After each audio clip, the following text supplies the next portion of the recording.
All right, guys, welcome in. It is Brad with College Sportscast. So far, I'm here to do our college game day pick'ems, and we'll see if anybody else joins us here in a little bit.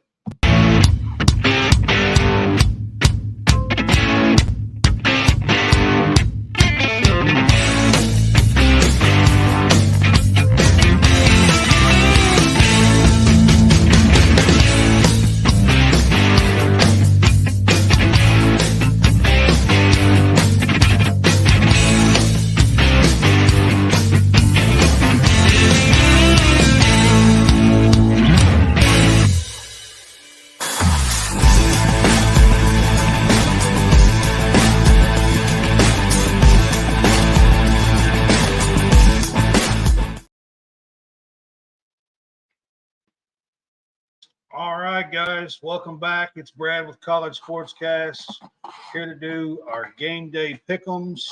This is week 17 of the season, and right now it's just me. We got the holidays. Everything's kind of all out of sorts right now. We just watched Louisville and Kentucky, so there's a lot going on. But I want to start out by putting this up on the screen. If you are following us on Facebook, you can now support us by sending us stars on Facebook. Sending stars helps us earn money to make more content. So there you go. Want to put that up on the screen for you guys to start out with. That is only a Facebook thing, by the way. But welcome in. It's College Sportscast Game Day Pick'em, and we are sponsored by Home Field Apparel. You can go to homefieldapparel.com. It will be scrolling on the bottom of the screen there. They have cool vintage premium collegiate apparel. You can use our code CSCast for a 15% discount. There's over 180 teams that you can choose from, and they've got really cool retro logos, mascots, throwback teams, lots of different stuff there that you can choose from. We are featured by the Fanboys and on Let's Talk Sports and WSBN TV, and all of that is scrolling. Daniel Berry Sports, I appreciate you being on here with me. Appreciate that.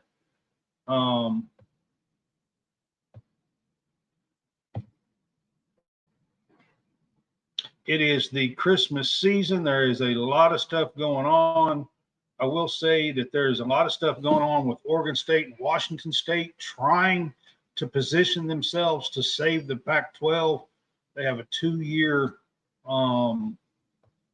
grace period to get back to 8 teams. They have already made an agreement for football with the Mountain West Conference for scheduling for next year, possibly in 2025 as well. And they are in talks and close to an agreement with the West Coast Conference for 2 years for men's and women's basketball, men's and women's soccer, as well as most Olympic sports. Baseball and football are not part of that with the West Coast Conference, and they do not have track and field and swimming, I think, as far as Olympic sports. So, but that's a little bit of news. I'm going to dive right into bowl games. We got a whole bunch of bowl games to cover. I think there is 18 bowl games between now and next Thursday night. So that's what I'm going to cover tonight mainly. At the end, I'll talk a little bit about college basketball, but there's really not a lot going on over the Christmas season over the next few days. So there's really not a lot to cover when it comes to college basketball. After tonight, you had Louisville, Kentucky, Kentucky winning 95-76 in that game at the Yum Center, KFC Yum Center. So the the first game I'm going to talk about is the Gasparilla Bowl. We got two 6-6 teams, Georgia Tech and UCF, in this one. Georgia Tech has, rebounded from firing their coach early last year, and bringing the interim back as the head coach this time, and they're 6-6, making a bowl game for the first time in a few years. UCF went to the Big 12 this year and finished 6-6 as well. Some of these spreads are going to consider some of the opt-outs and transfers and all that. UCF is favored 4.5 in this game. I don't follow these enough to know who all is not playing in these games. So, all of these teams and all of this stuff, I really don't know. So I'm just going to kind of go through here and kind of guess on some of this stuff, because some of these spreads, you look at it and you're like, there's no way that should happen.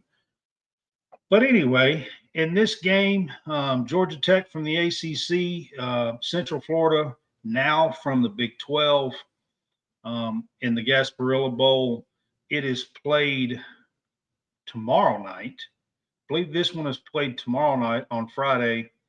There's one bowl game tomorrow night, and that is this one. I think I'm going to take, this Georgia Tech team,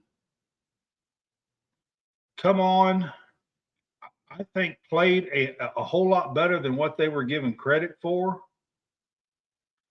And I'm just not sure about UCF. It's where Gus Malzahn is. And I'm not sure if they've got the quarterback back now or not. But in this game, I think I'm going to take Georgia Tech in the 4.5 points in this one. And then there's about 6 or 7 games on Saturday. One of them is the Birmingham Bowl. And this is one of them that in the middle of the season, you would have thought there's no way that Troy is favored over Duke. Troy versus Duke in this one. Troy won the Sun Belt Conference title. They have lost their coach, but I'm almost certain that he is coaching and keeping his team together. They do not have any opt-outs or anything. And Duke has a ton of loss off of this 7-5 team from the ACC. They lost their head coach, Mike Elko, to Texas A&M. They have lost their quarterback to Notre Dame. He transferred. Riley Leonard transferred to Notre Dame. And as far as I know, they have lost a bunch more on top of that. And that is the reason why Troy is favored by 7 in this game. And I'm actually going to take Troy in this one. John Sumrall has done an absolute stellar job at Troy in 2 years. He's 23-4 with 2 conference titles and is moving on to Tulane. He was hired at Tulane. He is moving on there to coach the Green Wave after this bowl game. It's, of course, the Birmingham Bowl in Birmingham, and it is kind of in their backyard. And I figure Troy is going to have a pretty good crowd for this one. So give me Troy in the 7 points.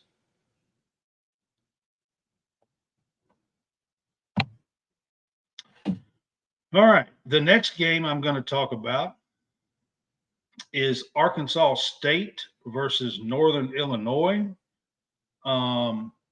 Arkansas State is a 3-point favorite in the Camilla Bowl. That is this one that I'm talking about here. So Arkansas State has had some up and downs.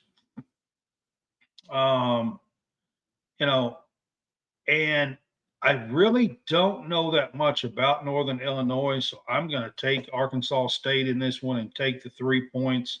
This is one that I really can't talk about a whole lot because these are kind of two lower tier teams that I really don't know a ton about. I do know Arkansas State has played some big games, got drilled in some of them,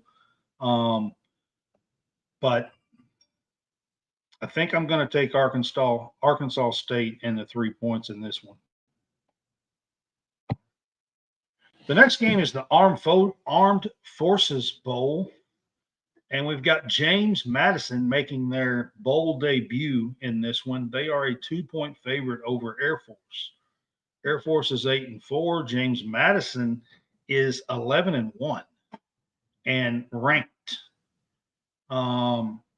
Air Force was 8-0 and lost their quarterback and lost their last 4.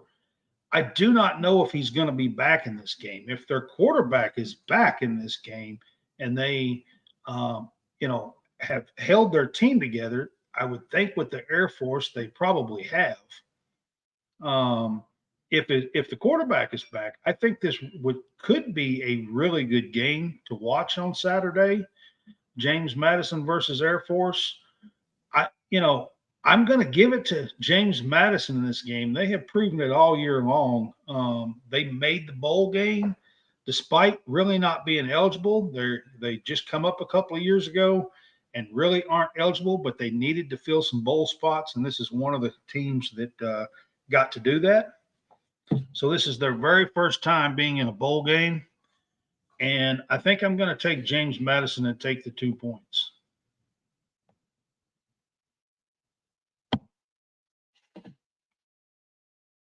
All right, the next one I want to talk about, this is a Saturday game as well, Idaho Potato Bowl, and it makes me hungry. I throw stuff in there every once in a while. We got Georgia State versus Utah State in this game. Utah State is a Mountain West team, and they are favored by 1.5 in this game. Georgia State, the first 6 or 7 games of the year, was winning games that I thought they would lose. And then the wheels kind of come off late, and they played a tougher schedule. Utah State is kind of in the mid, from mid to upper pack of the Mountain West. But I'm going to give it to them in the 1.5. Take give the 1.5 for the Utah State in the Idaho Potato Bowl.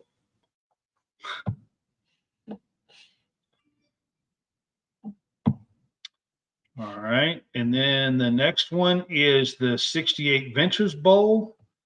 This game, South Alabama is favored over Eastern Michigan by 17.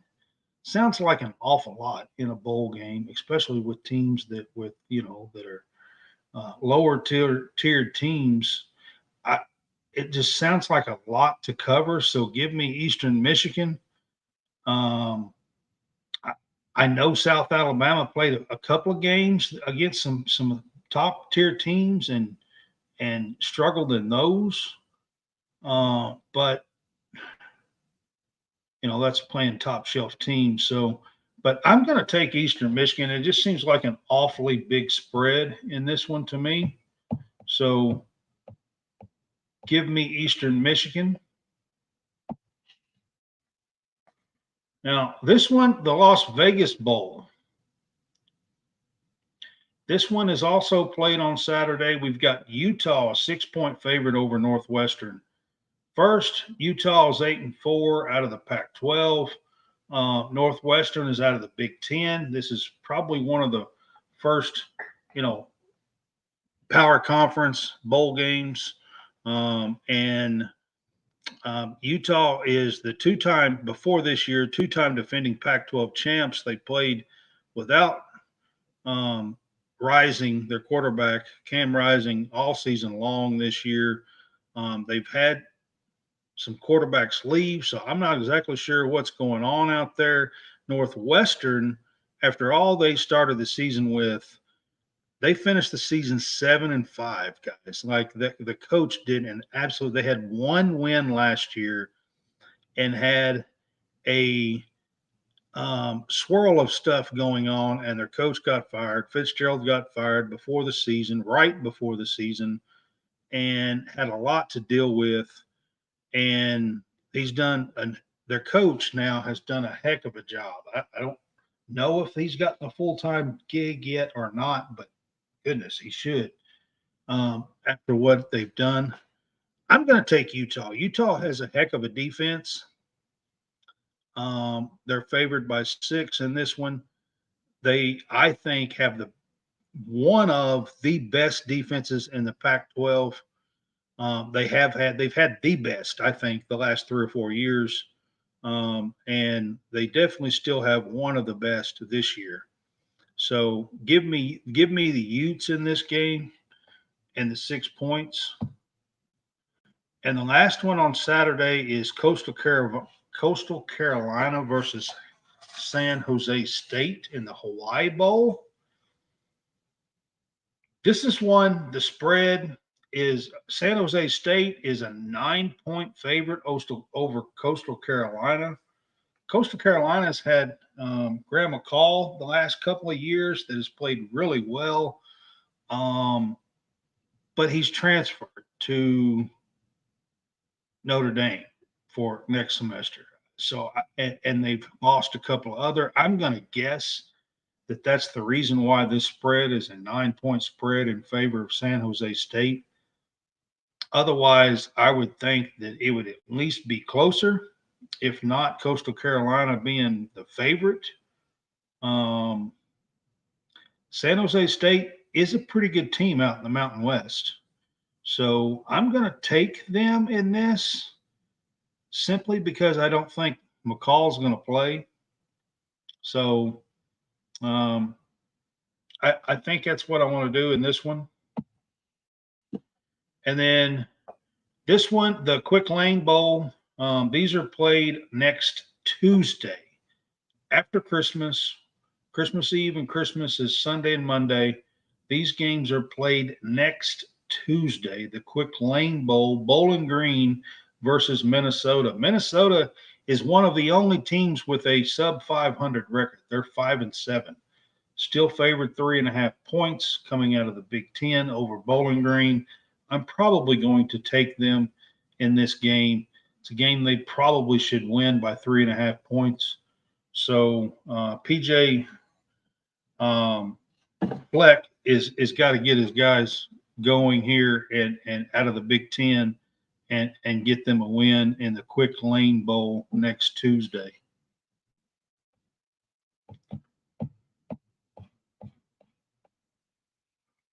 All right.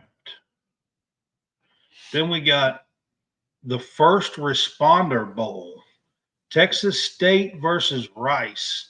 These are both Texas teams. It's kind of interesting. Texas State has Auburn's old quarterback, and Rice has JT Daniels.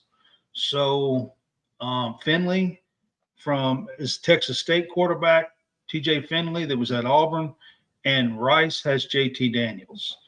And they're both Texas teams. This is a pretty big rivalry. Rice has played pretty good this year. Texas State has 2. Texas State is a 5.5-point favorite here in this game. Part of me wants to take Rice in the 5.5 points in this game because they hung tough with some really good teams this year, and Texas State won a couple of games early that I don't think they should have won either. But I think I'm going to take Rice in the 5.5 points in this game.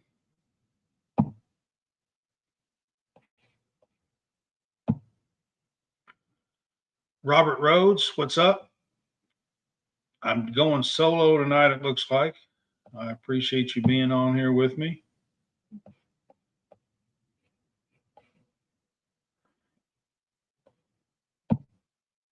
Just wanted to check my chat real quick. All right, so the next bowl game, this is on next Tuesday as well. Kansas takes on UNLV in the Guaranteed Rate Bowl. Kansas is a 12.5-point favorite over UNLV. Now, UNLV's 9-4. Barry Odom done an excellent job in his first season out there. They got beat in the Mountain West championship game. They were in the championship game versus Boise State. And he's done a well of a job, to be honest with you. Barry Odom has out there, but I would think Kansas and Leopold would have his guys ready for this and go in and be able to win by a couple of touchdowns or more. So I'm going to take Kansas. You just don't know with some of these bigger teams like this, how, I don't know what the effects of the transfer portal has been, what the effects of maybe opt-outs and NFL draft declares and stuff. I really don't know a lot about all that with Kansas, but I'm going to take them in this one. And then the next four are next Wednesday, which is going to be the 27th. So we have the Military Bowl, Virginia Tech versus Tulane. Tulane is ranked one of the top teams in the country. They did get beat in their championship game, the last game out. Virginia Tech out of the ACC. This spread, I'm going to take Tulane. Tulane bounced, and won the USC in the Sugar Bowl last year. I think it was the Sugar Bowl or Cotton.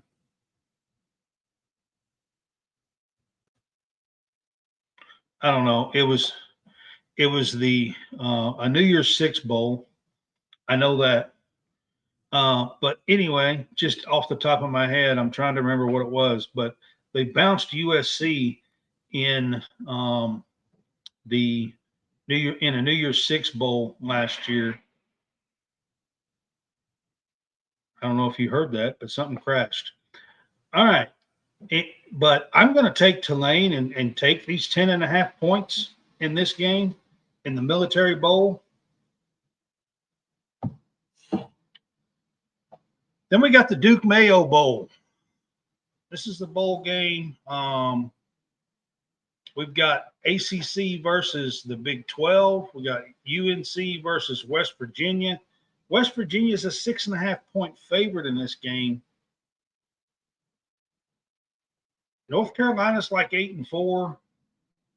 West Virginia's 8-4. So, but I still don't think this spread would be that. My guess is Drake May is not playing. I mean, he's projected to be a top 1, 2, 3 pick in the draft.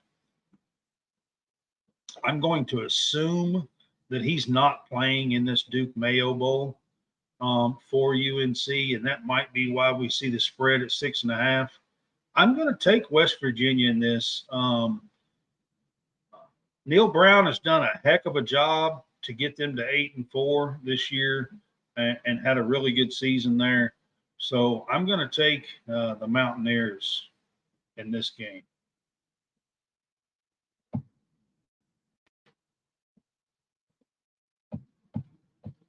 All right, the next one.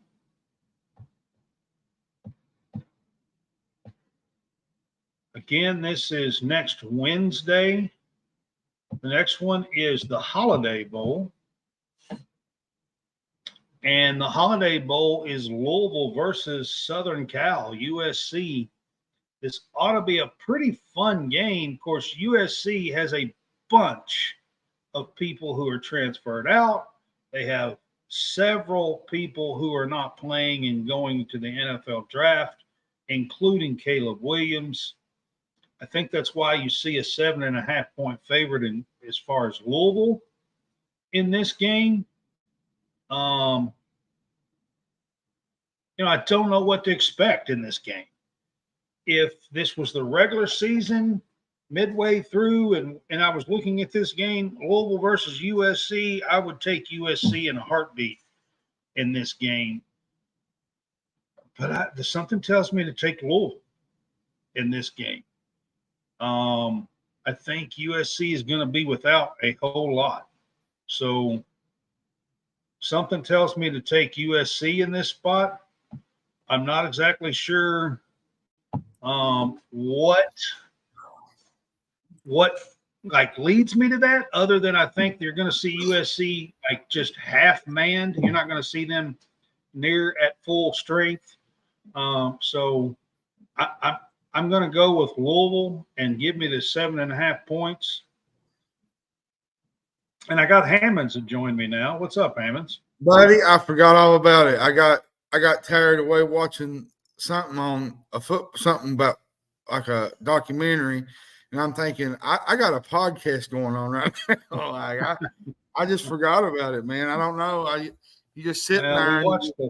We watched the Kentucky game, and then yeah. But I'm gonna be like you. I'm gonna be like you on this one. USC's got a lot of guys out. I think Louisville. I think they win this game. I think it will be closer than people expect, though, because USC still got some decent players out there. But at the end of the day, I think Louisville will be more up for this game than USC will be, honestly, because Caleb Williams is not playing. I think Raleek Brown's not going to be there. There's a lot of guys out for USC, so there's a lot. They're missing a lot of guys, to be honest. They really are, and I think USC, I'm going to take Louisville. I think I'm going to take Louisville in the 7 points. I think that's why you see Louisville as a 7.5 point favorite too. Yeah, it's because they're missing a lot of guys. So they are in this. Yeah. All right. So this one again is next Wednesday. This is the Texas Bowl. This is SEC versus Big 12. We got Texas A&M versus Oklahoma State. Oklahoma State finished second in the Big 12 this year. They were in the Big 12 championship game. I think they lost that game, so I think they're 9-4. Texas A&M is 7-5 out of the SEC. Texas A&M is a 2-point favorite here. Now, John, I mean, I told people we've been talking, so I told people, I don't know all the ins and outs of who's playing and who's not, who's transferred, you know what I mean? Who's going to the NFL. So, yeah, some of these you just kind of have to take a stab at and just kind of guess. But even though this is probably going to be games where you're going to have a lot of guys out, I think this is still going to be fun. Texas A&M has got a new coach, Mike Elko, and this is going to be a chance for some of these players to get in front of him and play and see what he's got coming next year. In my opinion, it's more or less an audition, if you want to be honest about it. And the thing about it is Oklahoma State to me has been really inconsistent the last month of the season. They've not really played good football at all, and I don't even know if Ollie Gordon's playing. I'm not even sure if he's playing or going to the NFL. I haven't even heard. But I believe this game will be decided late. It'll be a close game because Big 12 SEC, they always match up pretty good in the bowl games. So I think give me Texas A&M. I think they win this game.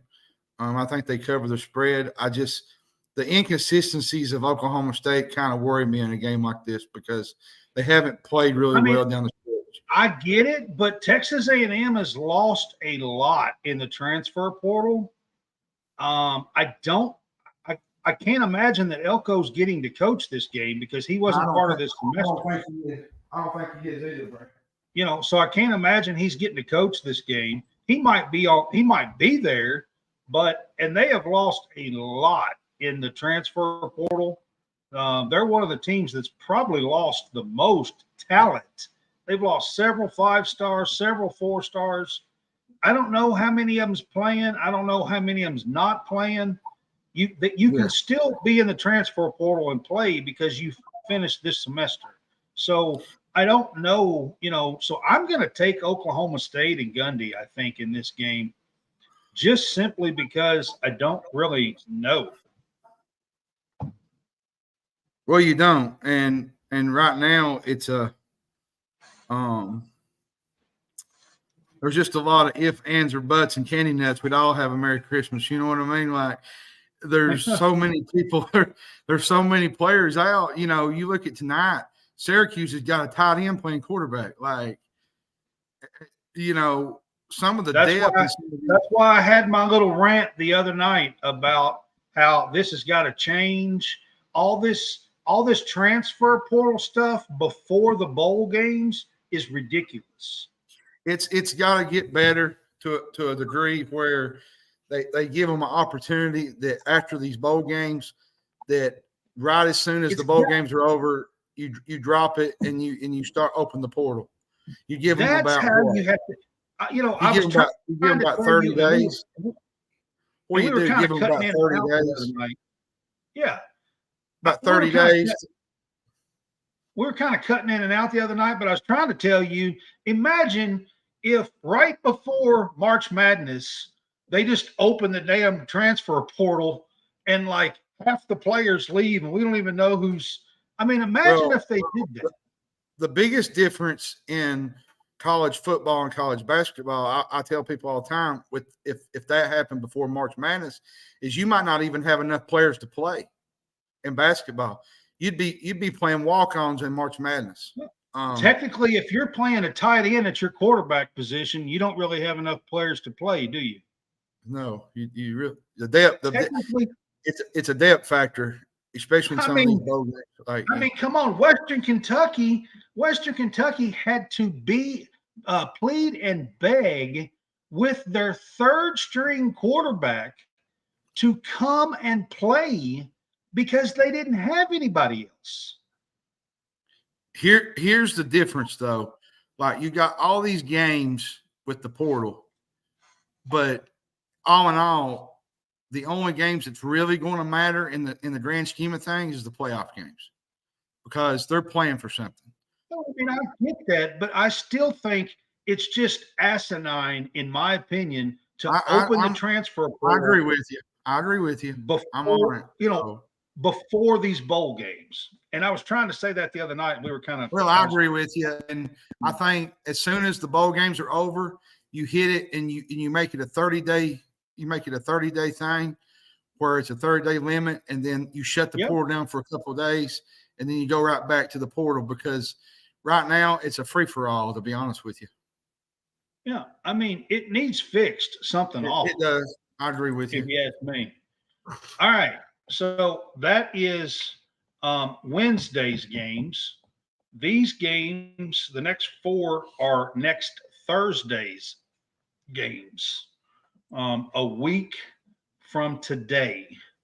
Mm-hmm. That's when these games are. We got the Fenway Bowl. We got SMU versus Boston College. SMU is a 10.5-point favorite in this game. I like SMU in this game. I like their running game. They're going to get a backup. Kevin Jennings is going to start for SMU. I think they had a few guys that was in the portal as well. To me, I feel like this is a win or lose your job type situation for Hadley for Boston College. I know he went to a bowl game. I know he's been on thin ice at Boston College, but I feel like that if he was to win this game, they might give him one more year. It's been an up and down,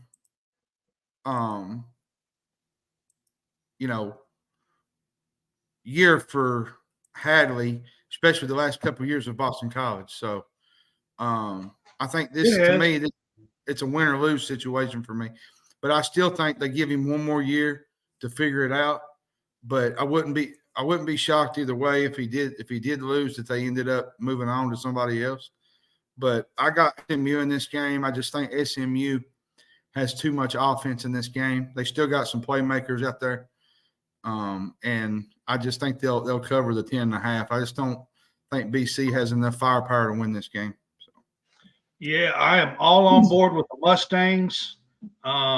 Just so y'all know, some of my very first big college football memories are from the Pony Express in the early 80s, mid 80s. Yes, sir. I absolutely fell in love with a running back by the name of Eric Dickerson a long time ago. And you know who his sidekick was, don't you? Craig James. Craig James, yeah. I absolutely fell in love with a running back by the name of Eric Dickerson, and I'm not even making this up at all. He was drafted by the Rams, and that's the reason why to this day the Rams are my second favorite team. And the whole reason for that is because of Eric Dickerson. I absolutely loved to watch him run. So I'm going to ride the Pony Express, and I'm taking the Mustangs in this one. So give me the 10.5 points on this one too.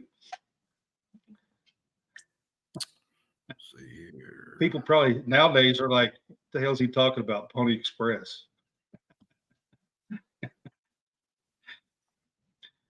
All right, so this game is pretty much even. We got the Pinstripe Bowl. We got Rutgers versus Miami. And I saw one thing that said it was a half a point favorite by Miami. But, I mean, come on. That means it's even, well, right? Ja'Carri Brown is going to play for Miami. Alex Van Dyke is in the transfer portal. Yeah. My biggest question is can Rutgers defensive line create some turnovers with an inexperienced quarterback playing for Miami? That's the biggest key to this game, I think. I think Rutgers averaged 11.5 points at one point when they went on a 4-game losing streak. That don't give me much trust in Rutgers in this game. Even an inexperienced quarterback, Miami still got some weapons out there at receiver and running back, and I think they do enough just to win this game. Give me Miami. What's the odds now? Is it even? It's actually even. It's a pretty even spread line on this. Let's just do Miami straight up then. I think Miami wins this game straight up. So yeah. What I seen on it, it had Miami at like half a point favorite, but that pretty much means they're even, right? Yeah, pretty much. I mean, if you win by 1, you cover. So, I mean, that means it's even, right? I mean, come on. Yeah, no? It is. So, Rutgers started out really, really good. Actually, they started out like 5-0. They wound up 6-6. Well, and then they hit a little streak there where they just lost 4 in a row, and they just couldn't figure it out. Yeah, they did. But I wanted to give them some credit. They actually started the season out really well. Rutgers did. And if you haven't watched them all year, though, they actually gave Michigan a better game than many thought they would. Like first half, it was very close up until the second half. So, and Michigan kind of just pulled away. This Rutgers team plays good defense. That's pretty much a staple of this team. They play good defense. Miami, you just never know what you're going to get with. Well, and they got a Kentucky kid playing quarterback for them, Gavin Winsett. So he's a Kentucky guy. Kentucky, I think, recruited him at one point. He's a good little quarterback for Rutgers. So yeah, and of course Van Slyke's not there. He's transferred out. I don't know how many other transfers Miami has. I really don't know. You got Big Ten versus ACC. I think I'm going to take Miami in this game. But, man, I don't feel real good about taking Miami in any football game, to be honest with you. I mean, just being truthful here. The Pop-Tarts Bowl. Some of these sponsors and names of these bowls anymore is ridiculous. But anyways, we got the Pop Tarts Bowl. Got NC State versus Kansas State. Kansas State is a 2.5-point favorite. I like Kansas State in this game. This is going to be one of those, hard-nosed defensive battles, I think. Both of them play really good defense. Kansas State's got a top 10 offense. They average, I think, 37 points a game. Will Howard will not be playing in this game. He's in the transfer. Actually, if I'm not mistaken, didn't he transfer to Miami? I haven't heard where he wound up yet. I think it was Miami. I can't remember, but NC State's got a good quarterback in Brandon Armstrong. For me, this might be a trap because NC State has played really well the last 2 or 3 games, and this is one of those games. It's one of those games that if I'm Kansas State, I better be prepared for because NC State's going to give you. They're not going to give you a lot of fancy stuff. They're not going to be flashy. They're just going to play hard-nosed football. They're going to play hard-nosed defense. They're going to grind the clock out. You're going to expect a 60-minute, grind it out down the field type game, and this is one of those games I think can go that route. But if Kansas State gets on a roll and starts throwing the ball and moving the ball, I don't think NC State really has much of a chance in this game because of their offense. Their offense can sometimes get stagnant at times. It can, but they come on the last 4 or 5 games. But here's what I want to say about NC State. NC State has 21 or 22 players in the transfer portal. Now, a lot of those are not first teamers, but there is some backups that play that is in the portal. And I don't know how many of them are going to play, if they've all, if they're not, if they are. I really don't know, but I think that could affect their defense because NC State is 9-3. They finished 3rd in the ACC, and I don't think a lot of people even know that. That's what I told people. I told people this. Was it yesterday? I made a comment on Twitter. I said depth is going to be a big factor with a lot of these teams. There's not going to be a lot of depth, and a lot of guys that haven't played, they're going to have to jerk some of these redshirt freshmen out and play them. I mean, you're going to have to. Like I said, they've got 21 or 22 people in the transfer portal. NC State does. I mean, that's a big chunk of your team right there. That's a big part of your team, yes. That's a quarter of your team. 22 players are a little bit over a quarter of your team, scholarship-wise. So I mean that's a huge chunk missing. So, and Kansas State, Will Howard, the quarterback, is gone. I don't know who else has gone out of that. I don't really know. I do know NC State because they're into fanboys. There's a guy that's an NC State guy, and that's the reason why I know their exact number. It's either 21 or 22 that they have out. But I'm going to go Kansas State in this game, I think, simply because I'm not even sure who NC State's quarterback's going to be. MJ, I think, hit the transfer portal, who was the guy that come in and replaced Brennan Armstrong. And so, I guess it might be Brennan Armstrong. I'm really not sure. I was actually wrong on that. Will Howard did not he was visiting Miami. He did not commit. I think he's visiting USC. I don't think that he has committed. He's visited. No, I don't think he has places. I know that he was high on Miami, though. That was one of his schools. Yeah. So, all right. So, and then this is the last game next Thursday. The last game of the day. This is the Alamo Bowl. This should be a pretty good one. Arizona is actually a 3-point favorite over Oklahoma in this one. Of course, Oklahoma, Dylan Gabriel is gone and transferring. They I don't know if any of them is playing or not, but their entire starting offensive line hit the transfer portal. I'm not making this up, guys. Oh, I know. It's their intense. entire starting offensive line hit the transfer portal. And according to what I was told today, looks like they might be turning to Jackson Arnold to play quarterback for Oklahoma. So it's pretty scary to strap up when you have no idea who's going to play offensive line. I mean, come on. I'm just going to say this though. We talked about Oklahoma. I just want to give a shout out to Jed Fish. What he's done with this Arizona team. A year ago they ended the year on a really good note, and they just kind of flipped that to this year, to the calendar year, to 2023-24. And he's got another good team coming next year. He's a really good coach. He's a good recruiter.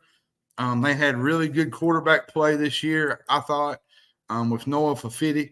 I think that's how you say it, Fafiti, something like that. I'm not sure how to pronounce it, man. But he played really well as quarterback. They upset a few teams, and they're 6-0 as an underdog this year. They're actually finished third in the Pac-12. That's impressive. Arizona did. I will, but I'm going to take Oklahoma just for the mere fact that Oklahoma seems like the most winning bet on this side. But I will say this, that the Alamo Bowl game there's always a thriller game in these type games, and I think this will be no different. I think Oklahoma wins in a thriller. I'm going to take Oklahoma in the 3 points. I mean, John, Oklahoma's Oklahoma, and you want to say, oh, well, they can absorb all of that or whatever. But when you look at it, and they literally have about 2 or 3 players who were starters that hasn't hit the transfer portal on the entire offense. Well, and one of their main guys, Green, he's gone as well.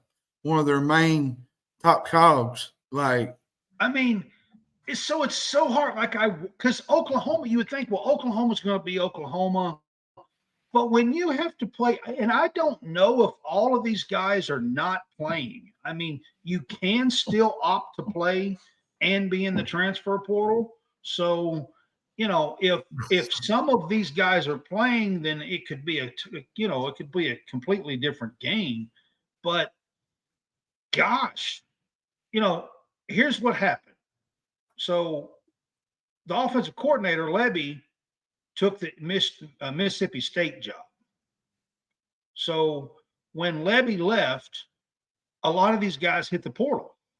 Mm-hmm. So, and that's kind of what's happened. And they're going to have to rebuild and get somebody in there. And on offense, Oklahoma's not looking too great right now. Matter of fact, I got a friend, and I've been making some jokes with him that they're heading to the SEC with nobody on offense. Mm-hmm. So I'm going to take Arizona, and it's just because of all of this.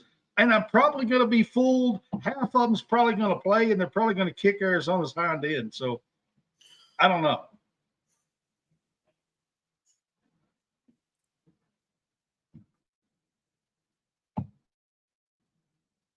I just know that it is crazy to think that their entire offense is in the transfer portal and gone. Yeah. All right, so that is 18 bowl games. John, you missed several of them. You kind of made some of the bigger ones. Do you want me to run through and you give a prediction real quick on these? No, you're all right. I'll just go. I'll just leave it at what I got. All right. I mean, you just tell me the games and whatnot.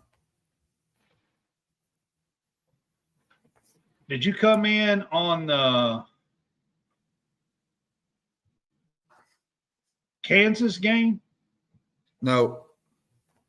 No, you come in on Louisville, didn't you? Yeah. Louisville UNC or Louisville USC? Yeah, that's the game I come in on. All right. So the Mayo Bowl is North Carolina and West Virginia, 6.5. Let's see here. They're both 8-4. I think I'm gonna take West Virginia because Drake May most likely will not play in this game. He's probably gonna go to the NFL. So basically, give me the Mountaineers. All right. Then Virginia Tech and Tulane in the Military Bowl. Virginia Tech is a 10.5-point favorite. I don't know where this is. I don't know. I mean, Willie Fritz left, but they hired, John Sumrall. So, they did lose a few players when Fritz left to go to Houston.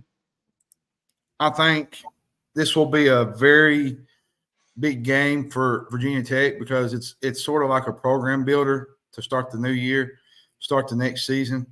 I felt like Brent Pry, he done what he could this year, but he still struggled against ranked teams, and he didn't do really well against teams that were better than they were. And I think this will be the case. I think that's where my upset pick.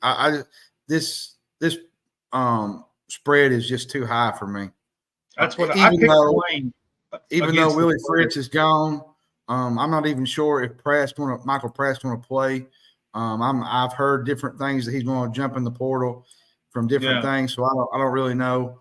But I still think Tulane's got enough talent to beat an average Virginia Tech team. So give me Tulane.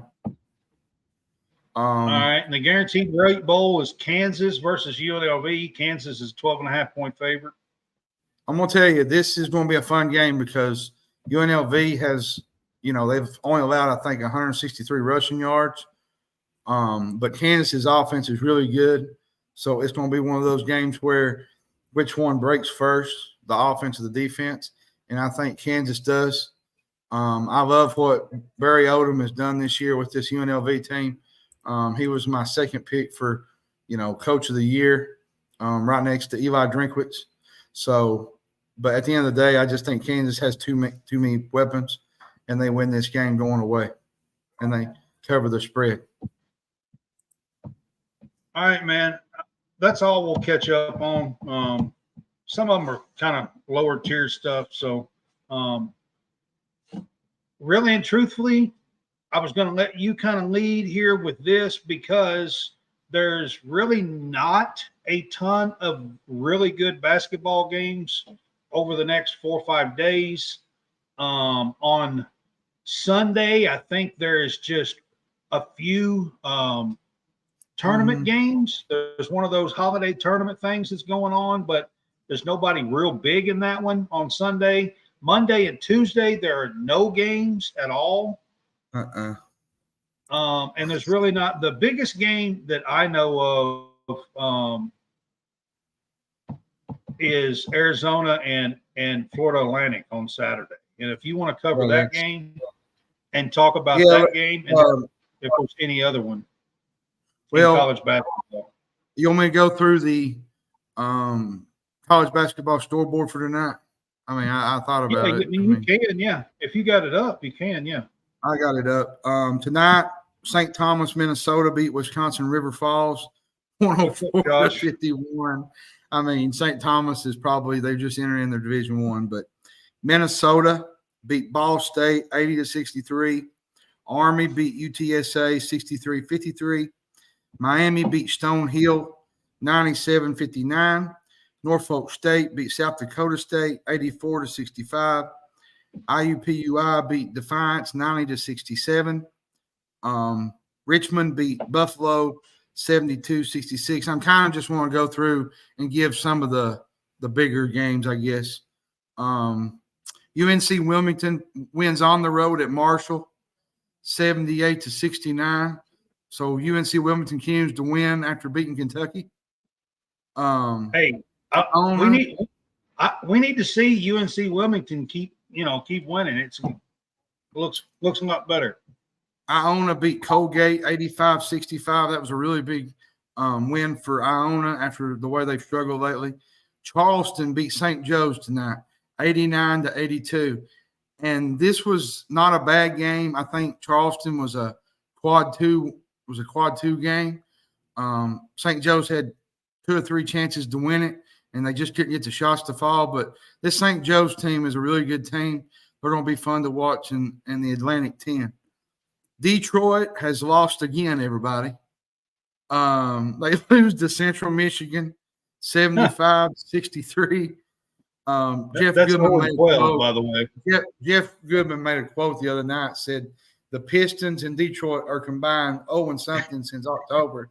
And I said, well, it looks like the Lions have broken the curse because the Lions have won 10 games.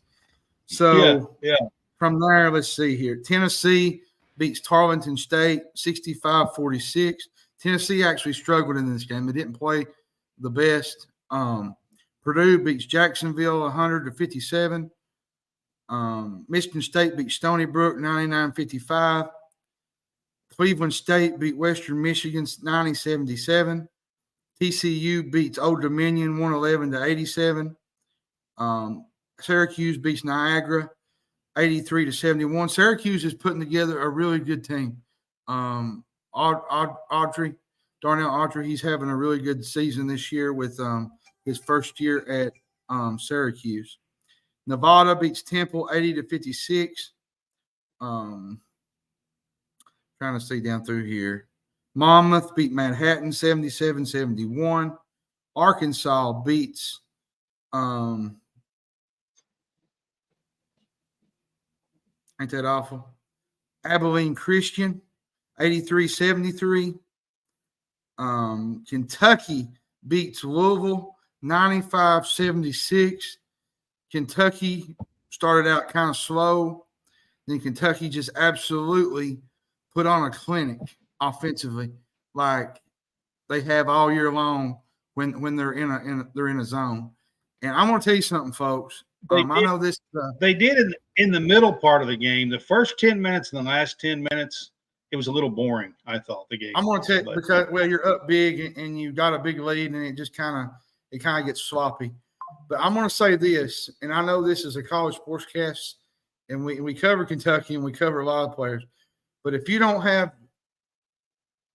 haven't watched Rob Dillingham play basketball, you need to watch the kid play basketball. Yeah. He's NBA ready. This Cal team is a team that, I'm gonna be honest with you, they got the opportunity to go to another Final Four because they don't have. Here's my take on it. John Rothstein brought out a good point on this tonight.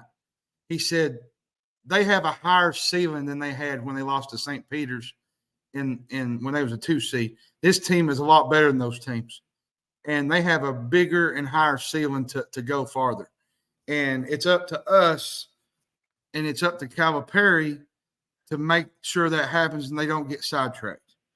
On the other hand, there's games going on right now. LSU leads Lamar 45-26 at halftime.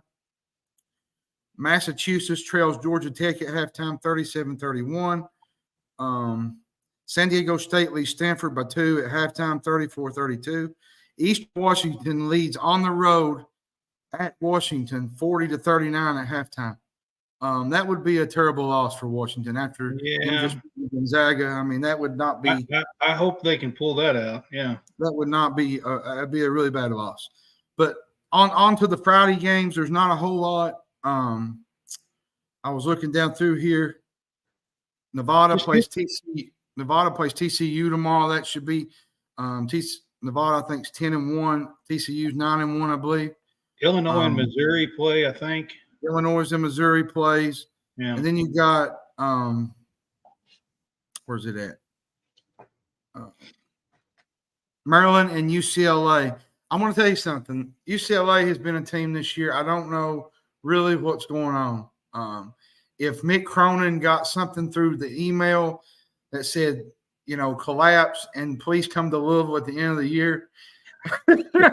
But something is not going right in UCLA land. They just don't have a really good team. Well, so I will say this about what's going on with Cronin and UCLA. They have 7 freshmen and 1 new transfer. They have 8 new players, from last year's team. And 7 of them are freshmen. And there's not too many teams like a Calipari who can get the top-notch freshmen and look like Kentucky does that can handle 7 freshmen at one time. Well, and I kind of want to go off this. This is a shout out to T3. Chicago State has won 4 games in a row since 2008. Now, ladies and gentlemen, if they go into Wisconsin tomorrow night and they beat Wisconsin, you might ought to get on the train, ladies and gentlemen, because I'm still not buying. They're 7-9.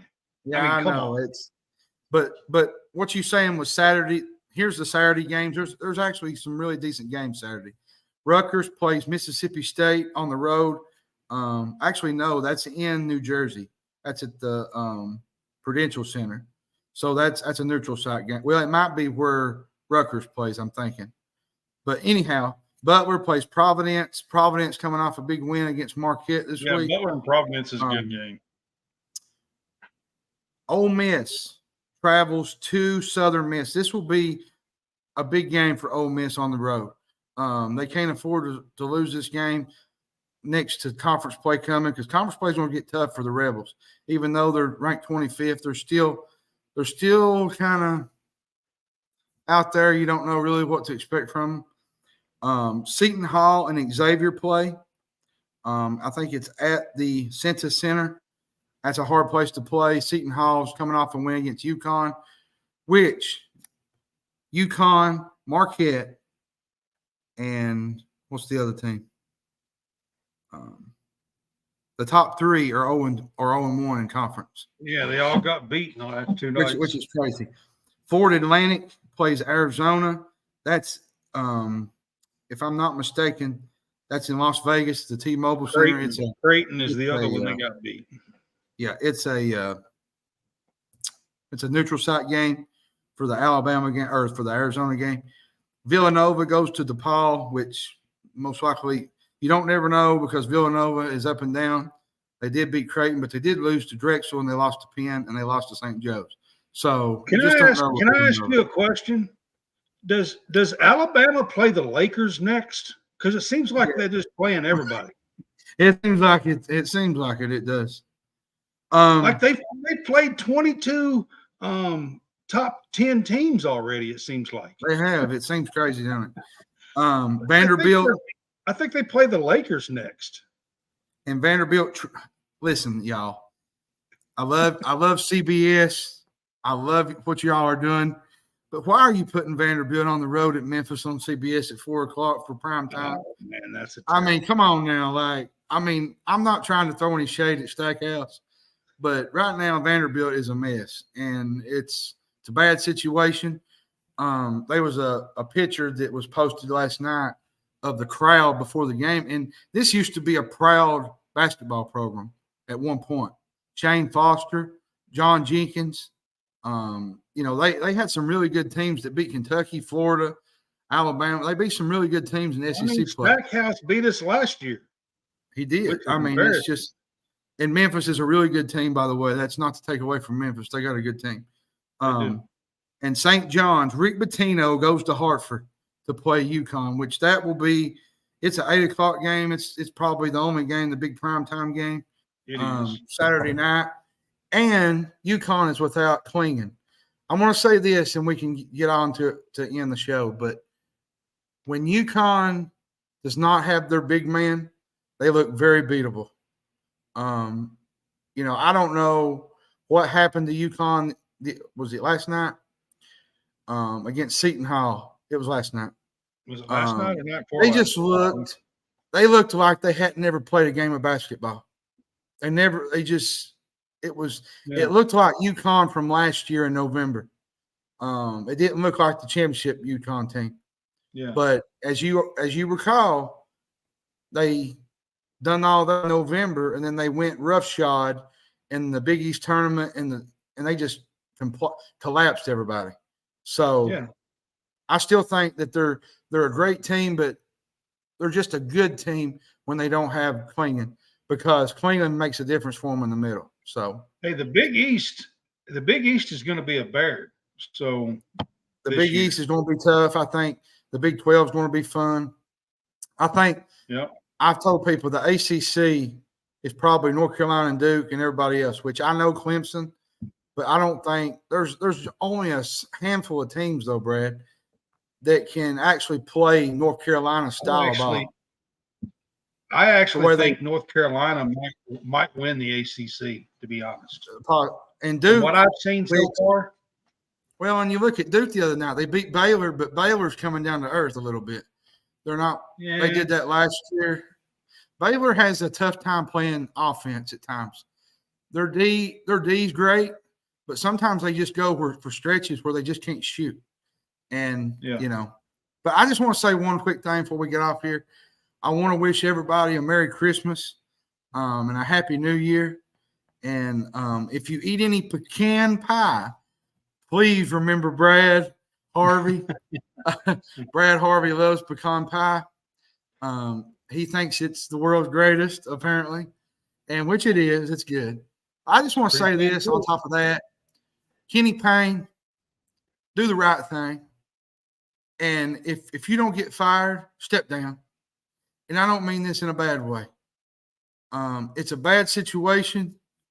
Even though Kentucky whipped them really good tonight, there was a point in that game, Brad, and this ain't from a Kentucky perspective. This is from a Louisville perspective. It was like the players wasn't even listening to Kenny Payne. They was just doing their own thing. Well, that's what's been wrong the whole time.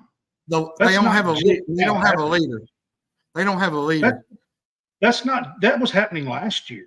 That's the reason why they looked like they did last year. And I'm going to say on top of this, I would love to have a 30 for 30 behind the scenes of that Louisville team the last 2 years, what it's been like. I would love to see what was going on behind closed doors, because I'm not saying it's all Kenny Payne's fault. I'm not saying it's all the players' fault, but there's something going on. I think it all started partly was when Flowers left. When he went to the G League, I think that started the wildfire a little bit too. Because if they have Flowers on this team, Louisville's got a decent team. And they have a decent team now if they had some coaching to go along with it.